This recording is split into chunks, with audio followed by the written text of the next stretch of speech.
To order of the Watertown City Council work session.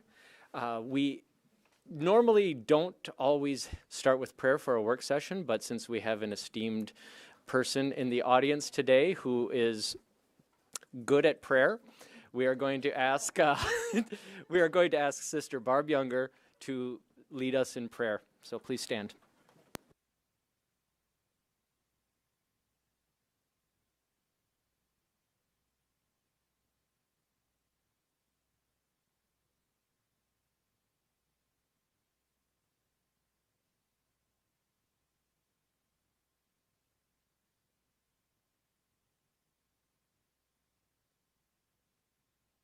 Through this we pray. Amen. Finance Officer Kristen Bobzien, would you please call the roll? Okay. Bueller. Danforth. Pauline. Here. Paulson.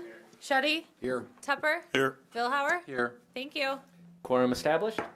With that, the chair will entertain a motion for the approval of tonight's, or the work session's agenda. Moved by Councilman Danforth, seconded by Billhauer. Any comments on that? Seeing none, all those in favor, please say aye. Aye. Any opposed? Motion carries. On the agenda, we are going to switch A and B around just for time's sake. So first up for tonight on the regular agenda is authorization for the police department to declare canine police narcotics dog Bono. Is it Bono or Bono? Bono. As surplus due to retirement and donate to Detective Taylor Martins. All right. Chief Thank Toomey. you, Mayor, City Manager, Council. I appreciate your time tonight. Before we get started, we did have information that some drugs may or may not have been planted in the chambers today. So we will have Bono do his last final find for We his did career. have gummies here not long ago. See, that's an admission that could be used against you. You might want to consult with the. That was well over a month ago, We did come in here, and and that was medical.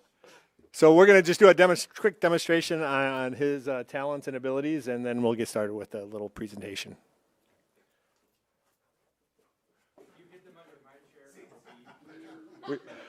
We thought about it.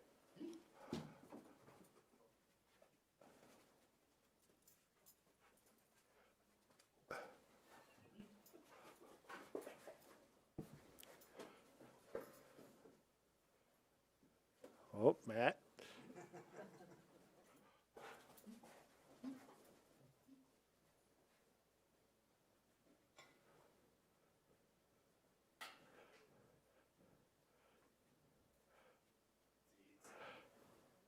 Oh, he might have found something.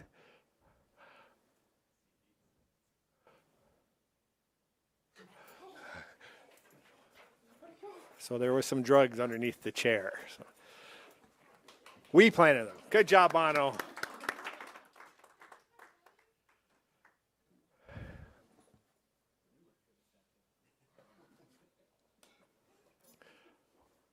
We thought about your chair, Mayor, but I like my job. That's right. That is just a cloth soaked with the odor of narcotics, so there's no actual narcotics.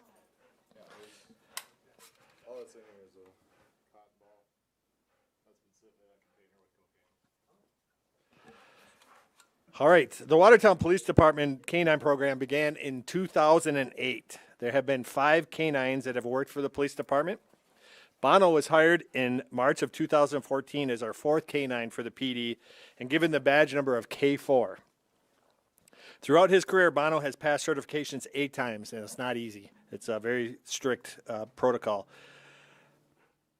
He's completed 2,016 hours of training, which averages about 16 hours a month plus 2 dog camps. Bono has been deployed over 700 times and has done countless numbers of demonstrations. Last year, Bono was deployed on 124 separate vehicles and conducted 7 building searches. 3 of Bono's more favorable finds were in 2019 and 2021. In 2019, a Watertown police officer conducted a vehicle stop for an equipment violation. Bono alerted and indicated to the odor of illegal substances inside the vehicle. During the search of the vehicle, a quarter pound of methamphetamine was located and taken off the streets. In 2020, a Watertown police officer stopped a vehicle for a moving violation. The occupants fled on foot, and Bono was requested to conduct an open-air sniff of the vehicle. Bono alerted and indicated to the odor of illegal substances. During the search of that vehicle, approximately an ounce and a half of methamphetamine was located. In April of 2021, a Watertown police officer conducted a stop of a vehicle for a speeding violation. Bono alerted and indicated to the odor of illegal substances on that vehicle, and cocaine and a firearm, as well as numerous rounds of ammunition, was taken out of that vehicle. Bono has served the Watertown Police Department loyally for the last 8 years. Bono's excitement to get out and find the odor of illegal substances is definitely unmatched. Everyone around the police department knows that the only thing Bono loves more than finding illegal substances is to be petted and get everybody's attention. Bono always looks for attention of others and never seems to get tired of barking at the statues downtown as he passes by them in the squad car. Bono's lone bark is heard numerous times over the radio because he was so excited to be stopping a vehicle. Bono has had 2 handlers throughout his career at the Watertown Police Department. He has served faithfully and has earned his retirement. He will be missed. Detective Martins will be adopting Bono and will care for him here on out. Please congratulate me, or join me in congratulating Bono, not Bobo, Bono, for his dedication and service to our community. Well done, Taylor and Bono.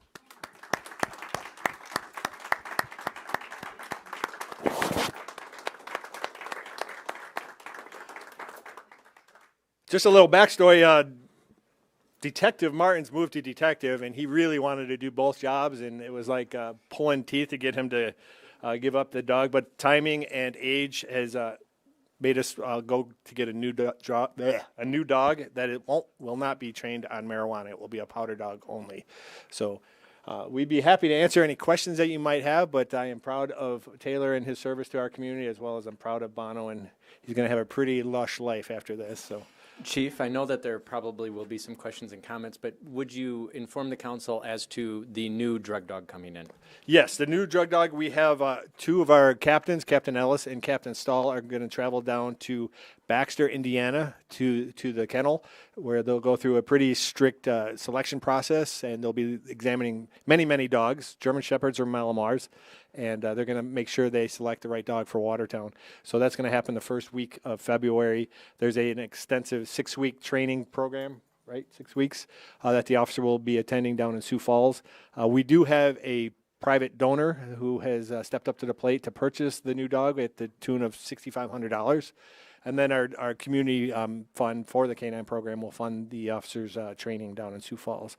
So it's a great deal for our community. I have nothing but respect and thanks for the donor to step up.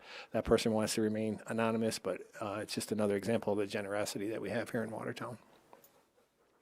Thank you very much. Any questions or comments from the council? Councilman Tupper. Chief, is this the only dog you have right now, or is there 2? There's 2. Logan Crown, Officer Logan Crown runs Sadie.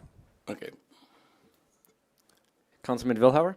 Chief, if my math is right, he was about 3 years old before he actually was placed in service. Is that typical, or is that about the age when a dog normally goes into service? I don't think it's standard anymore. Go ahead, Taylor. He's the expert on this subject. So typically you want to get a dog around the age of 2. That way it gets a little of the immature out of it, and they pick up on the training real quick right around that age. I know that other departments have tried to get them a little bit younger than that, and they've paid for it with headrests in the vehicles because the dogs start chewing on them, and you know, so yeah, right around 2 is when you want it, right when you usually pick them up. The great thing about our dogs is they're also community dogs, so they do a ton of presentations at the schools, and and they're friendly dogs, and you can see it's a beautiful animal. So, any other questions? Any other questions or comments? Just one quick question. Do you periodically use the dogs to search like in the schools? Oh, absolutely. Yep. Yep. We got a great partnership, and at least 2-3 times a year we go into the schools. Yeah, not only does it partner with Watertown, but we also partner with the Cottington County schools, and we'll go out into the other communities and do that for them as well. Is there any HP units in the area that have dogs, or? There's a Highway Patrol Officer Miller, but he's up around the Siston area. Mm-hmm. Right now, I'm not aware of any that we have in the county doesn't have any. Negative. Detective Martins, is there any, what what is life going to look like for Bono upon retirement? Well, Spend time down in Florida? yeah.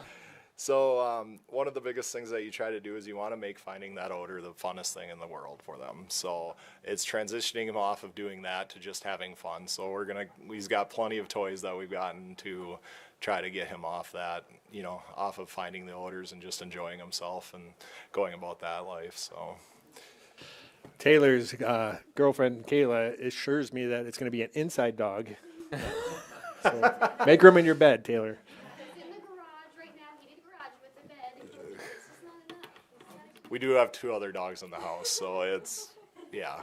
Councilman Vilhauer has One more question. Is he strictly a drug dog? I mean, if you were to tell him to attack, what would he, I mean, he's not an attack So dog. if you may not have heard it, but so all of his commands are in German or Dutch. So there's no, it's not like if I say attack, like he's gonna go attack anybody. And I don't know if Bono has it in him to attack, but no, our dogs, both dogs here in Watertown, are strictly narcotics dogs, and that's for multiple different reasons. One of the reasons is each hour, he talked about the training hours, but to ensure our certification, to keep up our certification, you have to do 16 hours of training a month per discipline.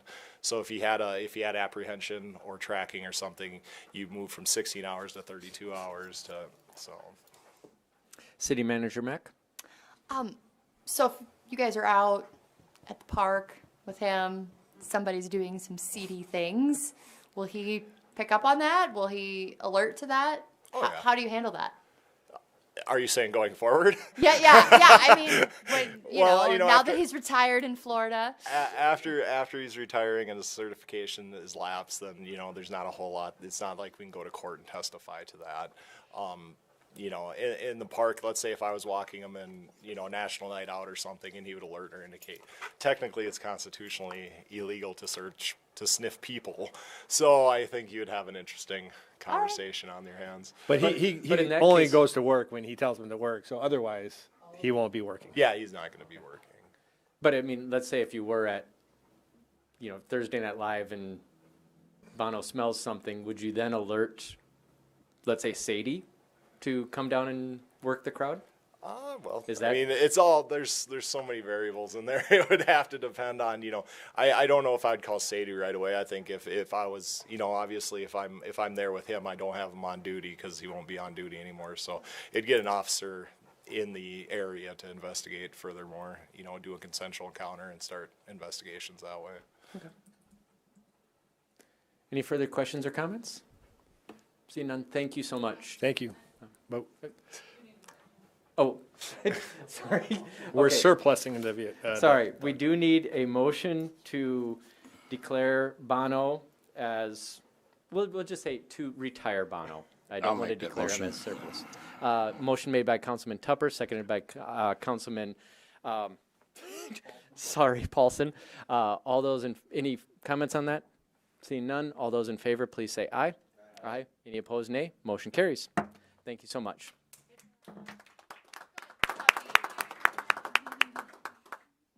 I was going to say Councilman Collin. Sorry about that. Next up on our regular agenda is a presentation on the Challenger Learning Center of South Dakota and Harmony Hill presentation with some Q&A. For this, we have 2 very special guests. We have Jennifer Quayle, the Chief Design Officer for the project, and also Sister Barb Younger of the Mother of God Monastery. Well, thanks for having us here tonight. It's been a few months since I've been here, and one of the reasons we wanted to come before you is that the project has widened and deepened. We have a lot of great data on the magnitude of our project, which most of you know is not what we started out to do.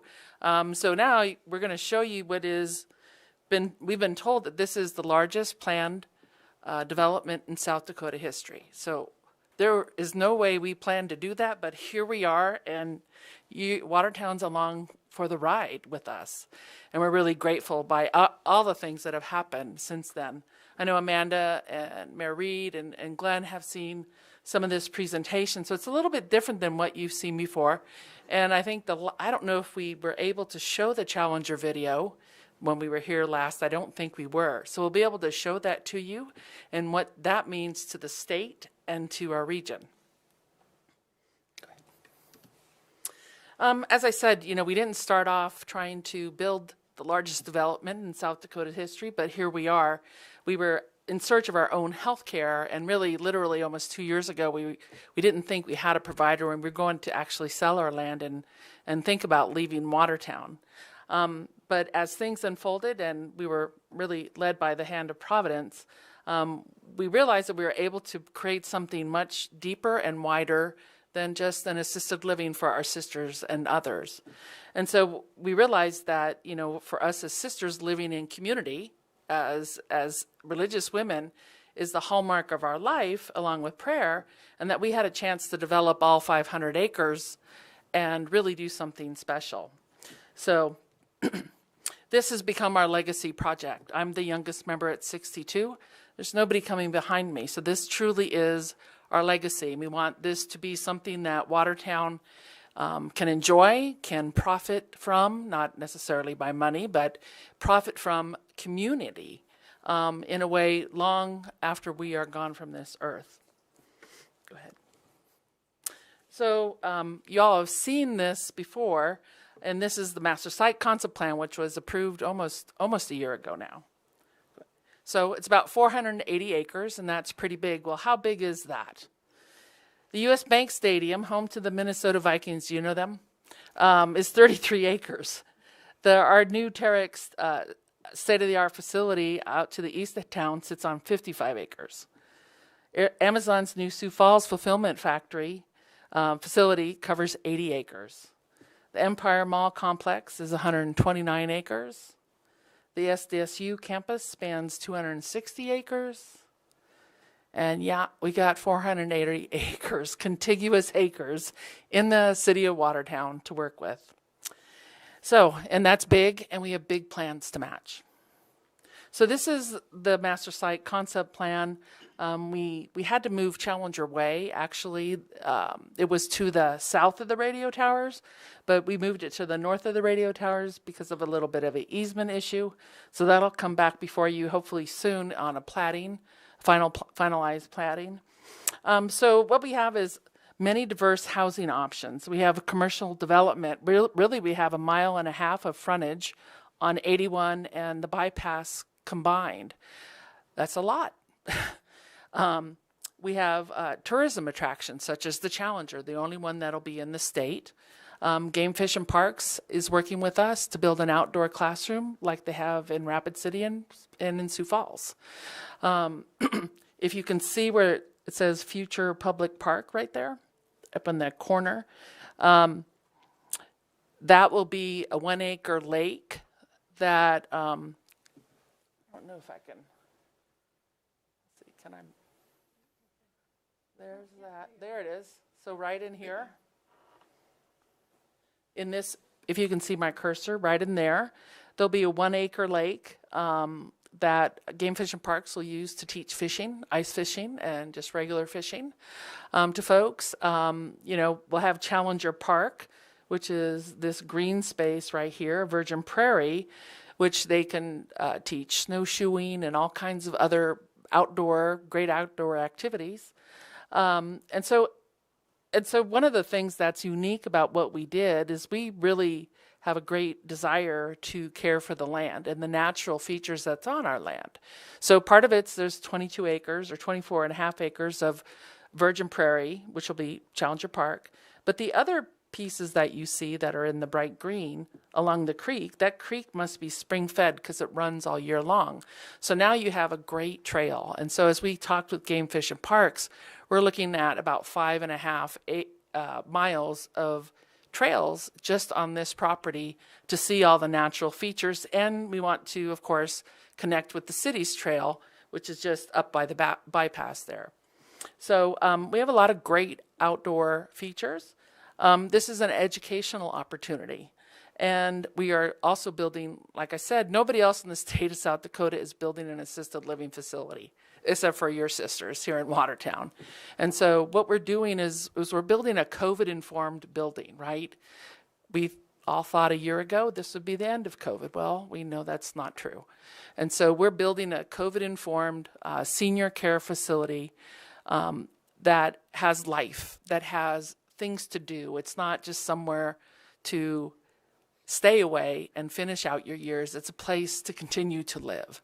And the reason that is because the commons, the monastery building itself will be turned into a commons where you can get a cup of coffee at a bistro, where you can go, there'll be an indoor pool for rehab and therapy, but it's a large enough pool that your grandkids could come play in that pool.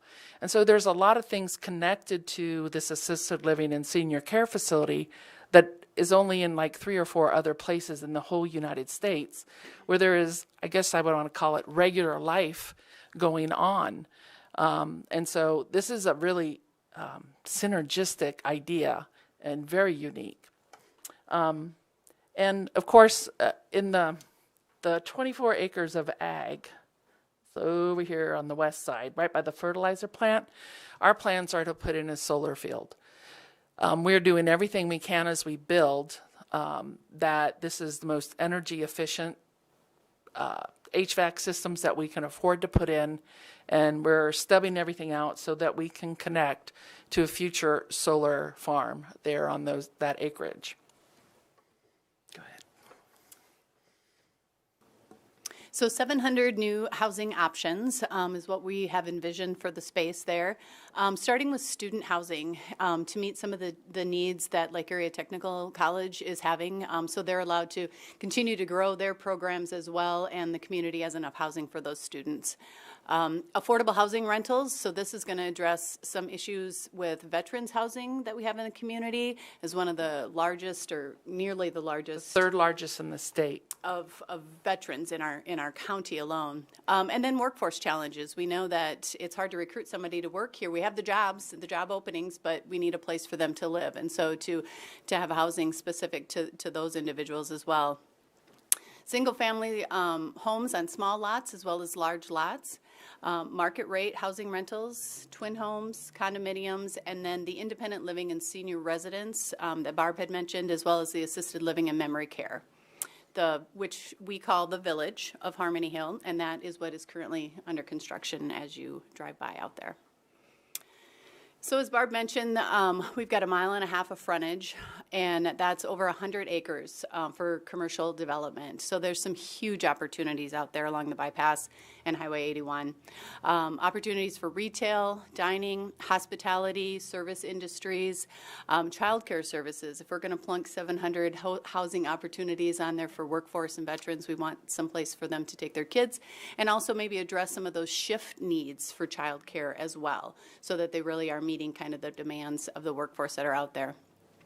And then some potential maybe for some light manufacturing as well. So recruitment and retention of businesses in the community, as well as our assets in our people and our entrepreneurs.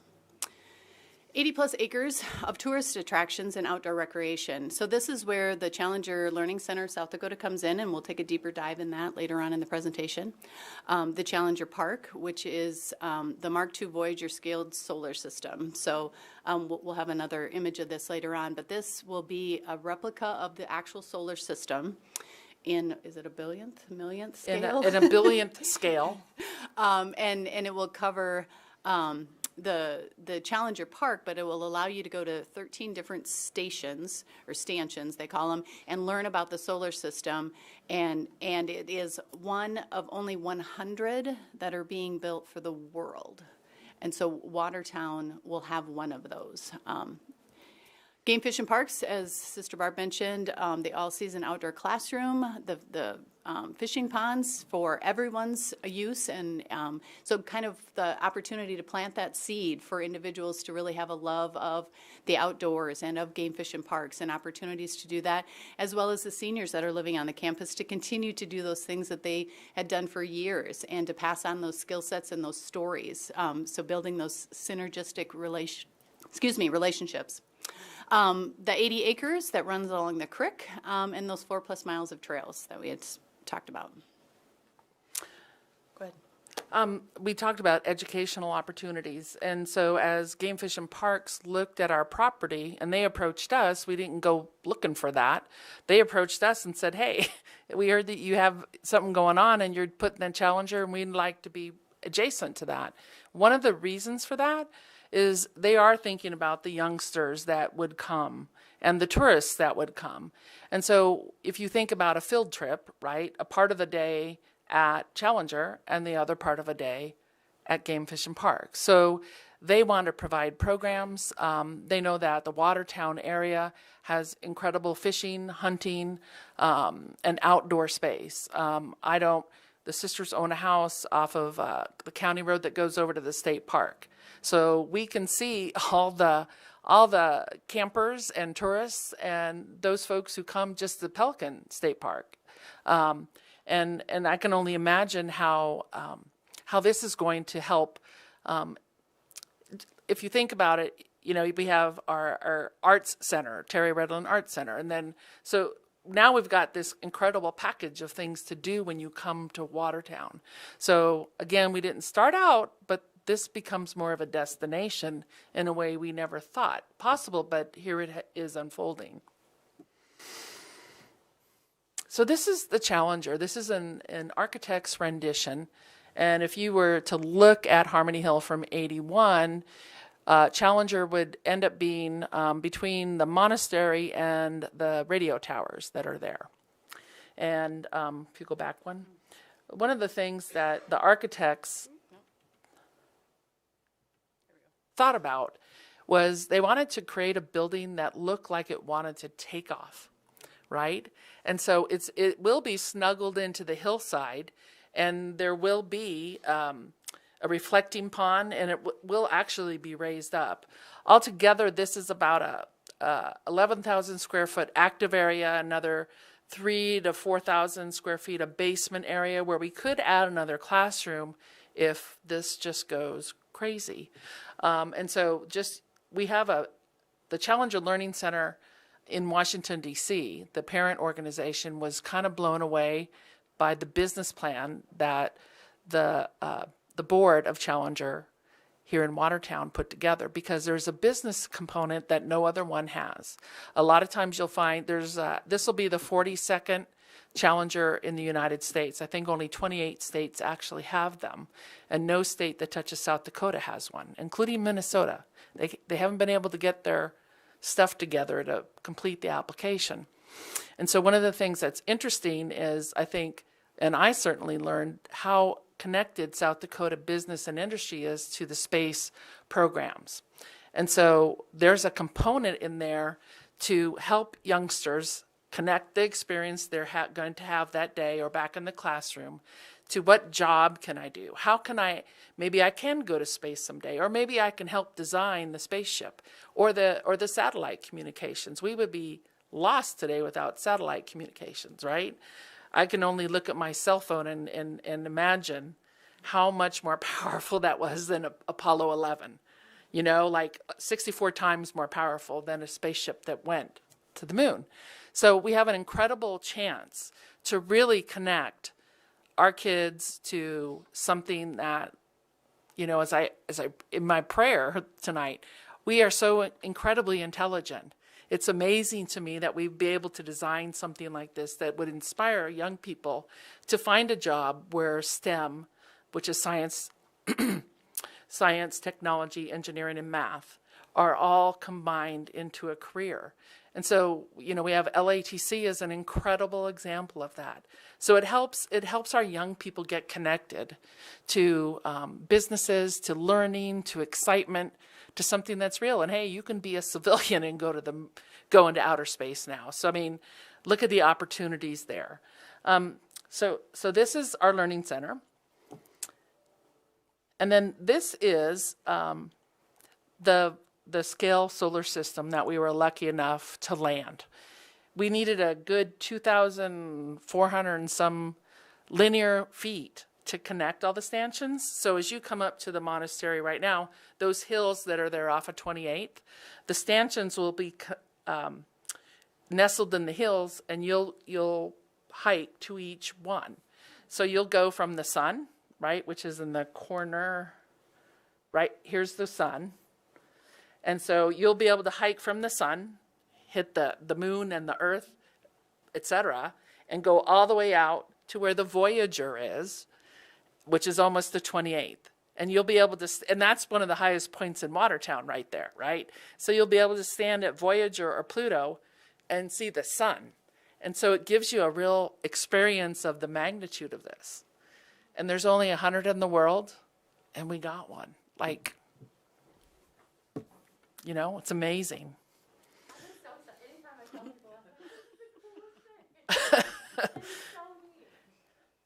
So we really were able to put together something that we did not imagine, and it's got all these incredible components. And so we're so grateful for the people that have partnered with us. Right now, it looks like we've got somebody who wants to build affordable housing on our property. This is all this has happened in the last 9 months. The architect we're with right now, we started with them in April. So here we are. The building's coming up out of the ground. When I said, give us the ball and we'll carry it, I wasn't kidding. We're running fast as old girls. And so we've got someone to start the application for affordable housing in the July round of application. We've got someone who's very interested in building student housing. And this is all going to happen this year. We're going to break ground this year. And we've got someone that wants to do veterans housing. So we're ready, really ready. And of course, we're going to apply for every grant, every bit of infrastructure money we can get. And couldn't be more pleased that we can do this for and with Watertown. So what's coming up out of the ground right now is a continuum of care that we call the Village. And again, this is going to be very innovative. There's not one like this in the state, and only a couple in the United States. This is the Village as it looks.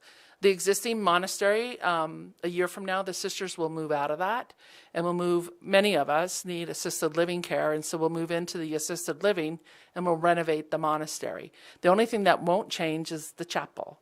And so we're partnering with Good Sam and Good Samaritan Society. They'll be the healthcare manager, so this will be an ecumenical campus, and so we're really thrilled about that. The net zero development that we talked about is that solar farm. It's one of the few things that's not in the city at this time because of the size and where it is with where it happens to be near the fertilizer plant. Go ahead and talk about this part. So the economic impact, right? The important stuff that we all want to hear about. As Sister Barb mentioned, largest planned development in South Dakota history to date. We anticipate over $300 million investment to build and develop this entire campus. So the tax revenue generation is clearly profound. While we're doing this, we're addressing issues such as the housing challenges and workforce challenges that are interlinked. Supporting education and workforce training, and then again, business and industry recruitment and retention. So really kind of a community within a community. So some key takeaways to think about on this part of our presentation is the scale of the project. So the next time that you're heading south on I-29 and you look over at Amazon, go, that's nothing. we're out doing that. And that the sisters at Mother of God Monastery aren't your typical developers, right? They have got motivations that lie within their Benedictine values: dignity of work, hospitality, community living, common good, and respect for persons, just to name a few. So they're addressing their critical challenges: housing, workforce, student enrollment, my arrows got off, immediate and long-term economic vitality. And they intend to leverage those funds. Again, they're not the typical developers, right? So they're not taking this money and going with the canine dog to Florida on vacation, right? So they're gonna reinvest this money into other opportunities and things to do within the development that really impact those individuals that are going to be out there. From the very beginning, we asked, what can we do better together than alone? Being the age that we are, the average age is 85. We knew that we couldn't even start a healthcare entity on our own, that we would need somebody else. So from the very beginning, from trying to take care of our own needs, we were reaching out everywhere that we could to try and find a solution. And so I can't emphasize enough how surprised we are that this is where we are. And this is how our legacy project has grown and what it has grown into. We'll take questions. We'll answer to the best of our ability, and love to hear what you have to say. Thank you so much. Questions or comments from the council? I could start off by saying, I heard you mention several times in the presentation that you didn't know that this is where it would end up, but I know from talking with you in the past that God has a plan, and he knew what was going on long before any of us did. Yeah. And, but I thank you for, you and the sisters were working hard to find something for Watertown, and you went through a lot of iterations, and I think you came up with something better than anyone could have imagined. Yeah, me too. Councilman Thank you. Paulson? Thank you, Mayor.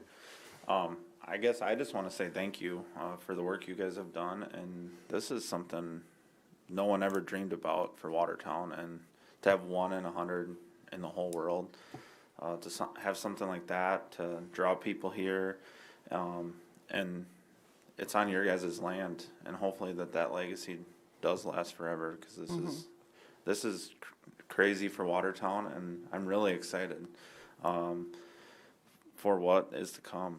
This is really exciting time. So thank you. Councilman Tupper? Wow. That's the best way to describe it is wow. And I want to give my heartfelt thanks for all the hard work and dedication that you have put into it. And it's going to make Watertown stand out as a leader in not only the state of South Dakota, but the region. And thank you very much for the dedication. And I've already got people asking me about, because they've heard rumors about the Challenger Center and when's it coming, and it's already got the excitement going in the area. So just a big, huge thank you. Councilman Vilhauer? Just a couple of things. First of all, I've sat through some of these presentations, especially on the Challenger Center. Just curious, I know you can't go into details, but any interest expressed as far as commercial development along the highway frontage?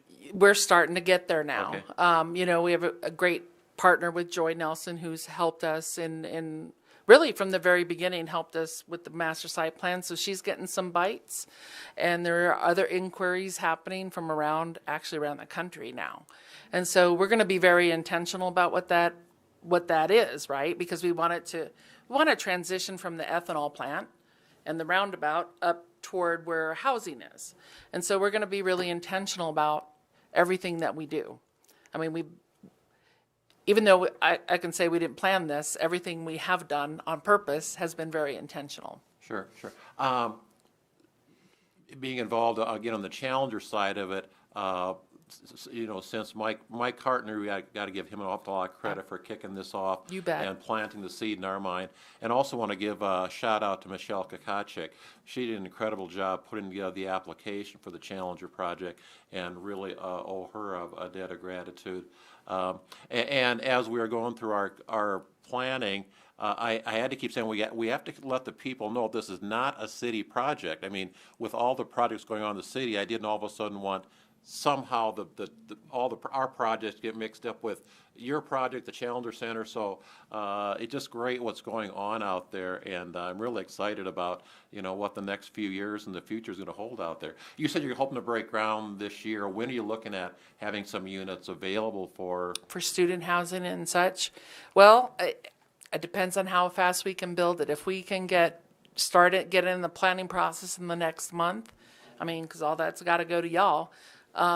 We're hoping that we can get something going to really put true student housing in, like not a really expensive apartment, but something where you would see 4 bedrooms that share a living and kitchen and study space, and you rent that bedroom, right?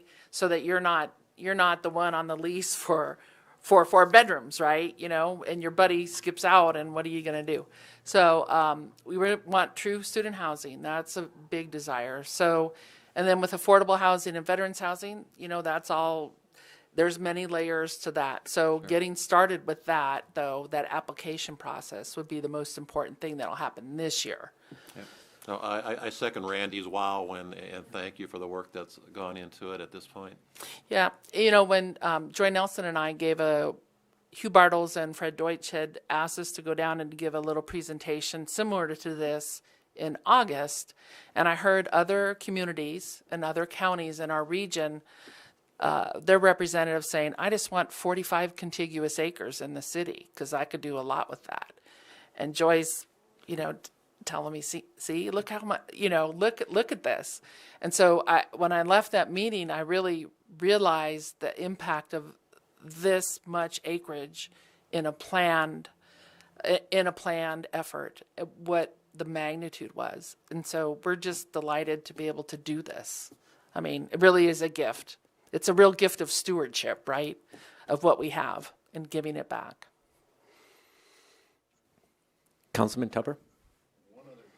One other question, when you talk about the tie with the game fishing parks, and you said like 100 Challenger centers in the country? Not even. No, Not I even. think there's 42. 40, okay. Yeah. Do any of the other ones have any of those type of ties like that? I mean, that just tells you a lot about our game fishing parks in our state reaching out and trying to make this really special. So. Right. Well, so a couple things there. So when, Mike Cartney and Michelle Kakacek, that really spearheaded a lot of what happened with the Challenger board, really, when they started their application process, this kind of pushed it over the edge because the Challenger had to have a place to be before they could finish their application. So as Mike has talked about this being more than a Watertown thing around the state, this is kind of the other thing that's pushed it over the edge. And so when Game Fish and Parks heard about it, they were almost like beside themselves because they had talked about doing some kind of an outdoor classroom in previous years out at the state park at Pelican. But it wasn't in the right location. They didn't think there'd be a draw. And so that kind of fell apart. So when they saw this, literally, they couldn't contain themselves. I mean, we had everybody up here in August, and they were like, oh my gosh, let's go. Can we start tomorrow? Councilman Shetty? Well, like others, thank you for your work on this, and we still are only scratching the surface probably on how it's going to really turn out. So my question is do you have a way, or you've considered, maybe you are already, how to communicate this? I mean, tonight's been a great presentation, but is there going to be a way in the near future to, for others to be able to see this on a website or the? Well, we do have several websites. The Final Village website is getting ready to go. We were calling the whole project the Harmony Hill Project. A lot of people call our hill Harmony Hill, so we stayed with that name. So Harmony Hill has a website. The sisters have a website. Of course, the village has a website. Challenger will have a website at some point. And so that's one way. Newspaper has been another way. I've been to Rotary, Optimist, going back to Rotary, Kiwanis, have been with you all several times. So that's part of what we can do. So if you have any other ideas other than some kind of a live spot from somebody on our property, this is one of the best ways to do this. So yeah, those websites that we can just give that address to people. You bet. And they can look that up, and yep, that'd be real good. Absolutely. Thank you. Absolutely. Any further questions or comments? On behalf of Watertown and future generations, I just want to say thank you for what you're doing. Thank you very much. I think if we clapped for a drug dog, we can clap for this. Yeah. So we want to show you part of the Challenger, okay? So I have some more specific stuff on the Challenger. Sure. So as I talked about before, Challenger has the possibility to really ignite something from deep from within, from kids, right, and teachers. The STEM education is amazing for middle schoolers because it's hands-on. It's very technological. It's hands-on. Half of the class gets to go in the spaceship. The other half is in mission control. You get in the spaceship, you take a ride, you do experiments. I mean, it's an incredible opportunity, right? we know that those kinds of things, when you're inspired, you're encouraged, you get context for your life, and you get an engagement that sometimes those are the things that you never forget. We all have those experiences where somebody somewhere in our younger life sparked something for us. I know I could tell you lots of stories about the things that have inspired me. So there are 4 different missions that the class could choose to go on. They could do Expedition Mars, Lunar Quest, they could do the Earth Odyssey, or Operation Comet. So they have some choices when they go. And this is a K through 12 program. So it's meant to go in 5th grade, but go again in 9th grade, and then go again in 12th grade, because it all builds on itself. And it's a standard curriculum. We don't make up our own. It comes from the Challenger Foundation and NASA. So here's the long-awaited Challenger video. Uh-oh, we need some sound.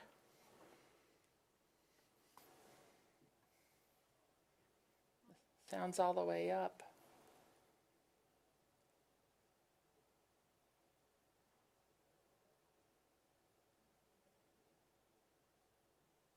Nope. No. Oh, yeah, there you go. There, that's the problem. We can hear it over here. A way to honor their loved ones while keeping the educational mission alive.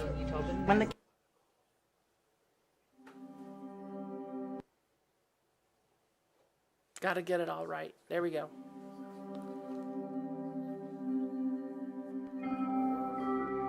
The crew of the Space Shuttle Challenger was dedicated to a mission inspired by education. Though these heroes were tragically lost, their mission would not be forgotten. The families of the crew created Challenger Center for Space Science Education, a way to honor their loved ones while keeping the educational mission alive. When the kids are here, they realize that science is not something that's scary, and it's not just from a textbook, and this just reinforces the hands-on science that we do in the classroom, and the kids leave very enthusiastic and just loving science. Challenger Center launches students into space every day, inspiring and engaging them in science, technology, engineering, and math. This is Space Guide. We conduct a spectrum analysis of unknown objects. The Challenger Learning Center does indeed make learning fun. It makes me feel kind of proud about myself because I can go back to school and I can share what I learned and show it. When the students walk through the door of any one of the global centers, they are transformed. We are starting the landing simulation. Astronauts, engineers, researchers, and journalists begin working together in mission control in the orbiting space station. There could be someone in my classroom that could find a cure for cancer someday. I think it's real important for them to understand there are jobs out there that they are quite capable of doing, and some of them were real apprehensive to come in here with everything that they see around them, but to sit and be successful was absolutely fantastic to see. No, back over. While students share the thrill of discovery, the simulated environment brings classroom lessons to life and teaches important skills like teamwork and communication. It would be fair to say learning is fun here because the instructors make it fun and you all have that feeling inside of you that tells you, okay, I've accomplished this, I'm glad that I listened, and you can tell yourself that I can do it. We read you over. It's all about innovation. To be able to spend a day being an astronaut or to work in mission control, my dream is that every child can come to the Challenger Learning Center at least once in their lives, and better still, many times. As a leader in STEM education, Challenger Center's truly unique hands-on learning opportunities leave students with newfound excitement and passion to learn. I do want to learn more about it. We went up in space and everyone communicated to each other. Mission Controller, we are looking forward to working with you on today's mission. Astronauts, are you ready to go? Yeah. Great successes start with something that happened in their youth and their childhood, and this is a fantastic experience for all of my students. Every job involves teamwork somehow to get a job done. It's this impact and experience that inspires students to pursue careers in these important fields and command their own destinies. The Challenger Center experience is dynamic and unparalleled to anything else offered to students. I think the Challenger Learning Center is phenomenal, exciting, amazing, fantastic. It was an out-of-this-world experience. So that was from the National Foundation, and now this is ours, coming up right here.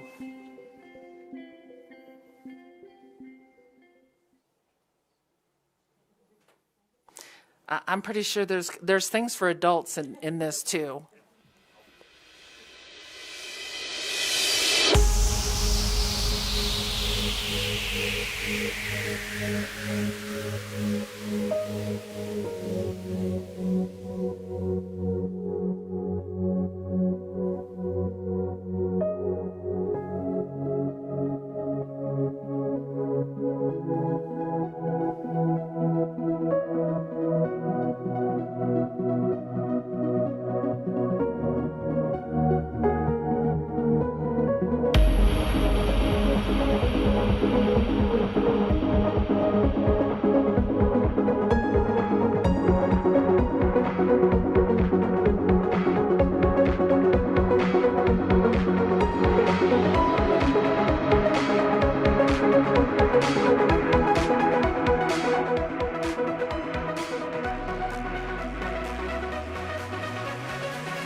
So I said there's stuff for adults too. So this is just a hint. You can do corporate team building and workshops there. So I don't know, maybe a city council or city employees go up there and do something. But there are some communities where there's a Challenger where they do like even stuff for couples nights or for like even a church or other volunteer organization where they do an adult type mission up there.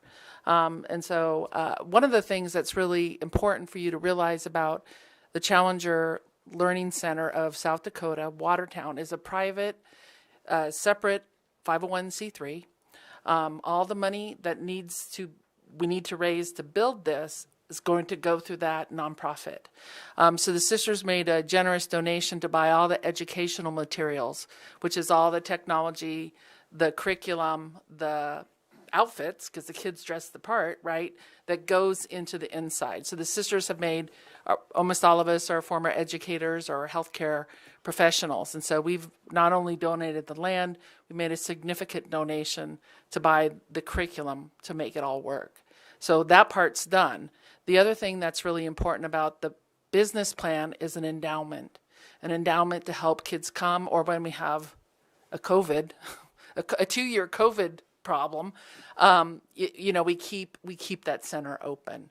And so there's an endowment of about $2 million that we'd also like to raise on top of the building cost. This fact has never left me since I heard it. Within 90 miles of Watertown, there are 30,000 5th through 8th grade kids. 30,000, 90 minutes. That's incredible. That's incredible. That's one of the reasons the Challenger Center approached Mike Cartney, is because there could be such an incredible impact. Native Americans, kids in Iowa, kids in Minnesota, across our state, North Dakota, not that much further than 90 minutes, what an impact this could have in rural America. So that was one of the reasons that Challenger Center said, hey, Watertown has LATC. They have great leadership. We want you to do this. So, okay, now I think I'm really done. Thank you so much. Councilman Paulson? Thank you. I just wanted to say, like, space has fascinated me personally for my whole life, and this would have probably changed my intended career path had this been there when I was a kid. And I really hope that kids see that as a career path going forward too. Obviously, that's really hard to get into, but this, hopefully, our younger generations see this as not only an educational piece, but something cool that they can go do and get that educational benefit as well. City Attorney Roby? Well, I was just going to maybe ask you to state publicly the fundraising piece of it. Is that Sure. a place people can go to if they're interested, or how is that being unfolded? Well, we have worked for when I say we, I'm on the Challenger board, and I'm on the fundraising committee, which has been a real learning opportunity for me when you're talking about that kind of a price tag with that many zeros on it. But we need $8 million to build the building, and about $2 million to do the endowment. So about $10 million altogether. The sisters gave a considerable amount of money to buy the inside, so that part's already taken care of. And we've donated the land. And so the infrastructure is being run on Challenger Way right now. And so it's ready to go. So that's what we're looking at. So we have some real big asks that we've made. You can send anybody our way if you know somebody that would like to donate. So they can go to. I think we're set up at Watertown Community Foundation to receive donations. So we want that first big ask to come through. We've been working on it for about a year. So, Councilman Vilhauer. Just a follow-up to what Attorney Roby asked. We've been a little bit, we being the Challenger Center Board, been a little bit slow in rolling out either the publicity or the fundraising because a lot of pieces had to fall into place. Right. In fact, it wasn't until just a couple of months ago that we actually got the final formal approval from the Challenger Center out in D.C. So we had to kind of sit tight until that part was in place. And on the fundraising side of it now, we've got a 501c3 application pending with the Internal Revenue Service, and that just takes an awfully long time right now to get that paperwork approved by the Internal Revenue Service. But in the meantime, as Sister Barb mentioned, the Community Foundation is on board to help us accept donations as they come in prior to that piece being approved by the IRS. Thanks for filling that in. I'd forgotten about the final app. I think it was done in November, right? The final okay. So, any further questions or comments? Seeing none. Thank you again for coming here tonight. Thank you very much. We wish you we'll the be best in of luck. touch. Yep. Are there any items for future agendas? Hearing none. There's someone online. We can hear a baby kind of crying or something like that. So if someone is here, it's not going to be a big issue for this meeting anymore, but if you're going to log in for City Council, be sure to mute. Any public comment? Seeing none. No reason for executive session. The chair will now entertain a motion to adjourn. Made by Councilman Tupper, seconded by Councilman Paulson. All those in favor, please say aye. Aye. Motion carried. See you in 5 minutes.